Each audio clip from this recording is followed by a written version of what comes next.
Imagine Japan in the 16th century, not the land of tranquil gardens and serene temples. Instead, picture a nation drowning in a blood-soaked century of chaos. This was the Sengoku Jidai, the Warring States period, an era where samurai clans clashed for supremacy. It was a time when emperors were figureheads and the real power rested in the hands of whoever could seize it. Feudal lords called daimyo carved up the nation, their samurai armies battling endlessly. Each daimyo sought to expand their domain, to be the one to finally unite the fractured land under their banner.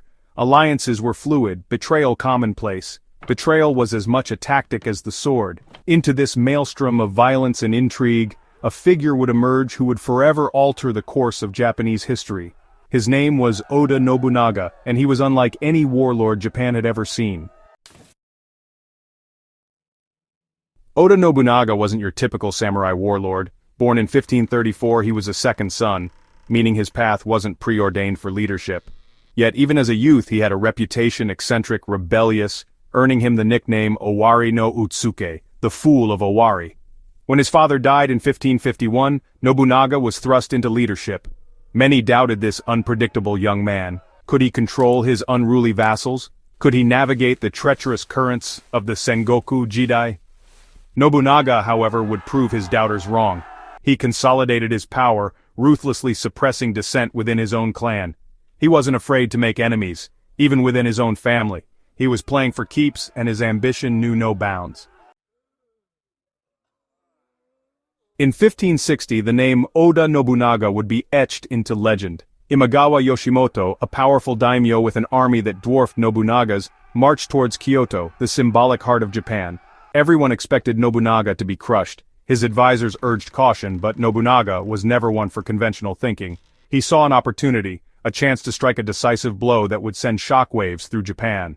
As a thunderstorm raged, he led a small force in a daring night march, catching the Imagawa army completely by surprise at a place called Okehazama. The Battle of Okehazama was over almost before it began. Yoshimoto, caught off guard in his camp, was killed, his army routed. It was a stunning victory against impossible odds, a testament to Nobunaga's audacity and strategic brilliance.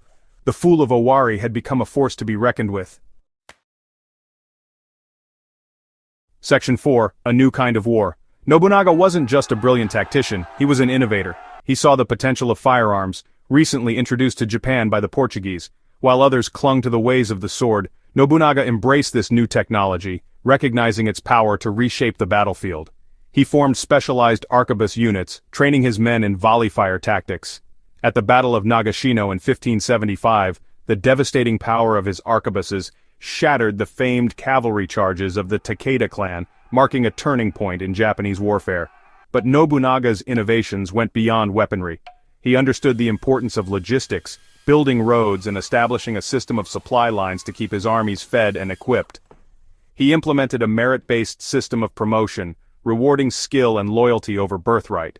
He was building a new kind of army, one that was disciplined, professional, and deadly efficient. Section 5. The Unification begins. Victory after victory followed Okehazama. Nobunaga wasn't driven by some lofty ideal of a unified Japan. He was a pragmatist, a man who understood power and how to wield it. He was ruthless in crushing his enemies, but he could also be a shrewd diplomat, forging alliances when it suited his purpose. By the 1570s, he had subdued a sizable chunk of central Japan. He had even driven the last Ashikaga shogun from Kyoto, installing a puppet ruler in his place. He wasn't emperor, but he was the de facto ruler of Japan, the most powerful man in the land.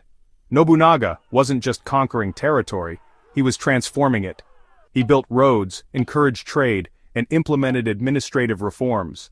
He was laying the foundation for a strong, centralized state, a stark contrast to the fractured and feudal Japan he had been born into.